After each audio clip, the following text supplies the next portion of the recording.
In the past video, we talked about the science behind seed germination. Today, we will look at the different factors affecting seed germination. This will just be the first part, so watch out for the next part.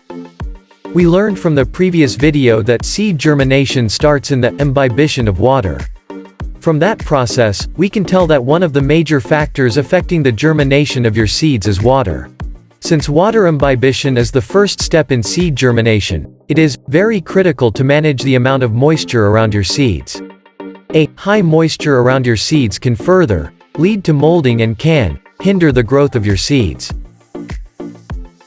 Let me introduce to you the concept of seed priming. Seed priming can enhance the subsequent germination performance of the seeds by prehydrating and redrying the seeds. This process is used for vegetable and flower seeds to ensure a uniform growth and vigorous germination. It is done by putting the seeds in water for 8 hours.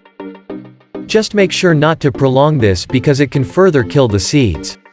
In some cases, a chemical named polyethylene glycol, PEG, is used for osmotic priming. This is being done to reduce the osmotic potential that will further increase the metabolic activities inside the seeds. This practice will protect seeds against chilling injury during germination at 5 to 15 degrees Celsius. Another factor affecting the seed germination is temperature. The optimum temperature for seeds is 25 to 30 degrees Celsius. However, there are some crop species that can tolerate cold or warm temperatures. Onions, lettuce, celery and coleus seeds can tolerate a cold temperature, while sweet corn, asparagus and tomato require a warm temperature to germinate, as they will not germinate at 10 degrees Celsius. Just an additional trivia, did you know that there are seeds that need to be burned before they will be viable? An example of this is Xanthoria, also known as black boy or grass tree, which is endemic to Australia. Interesting, isn't it? Last for this video is aeration.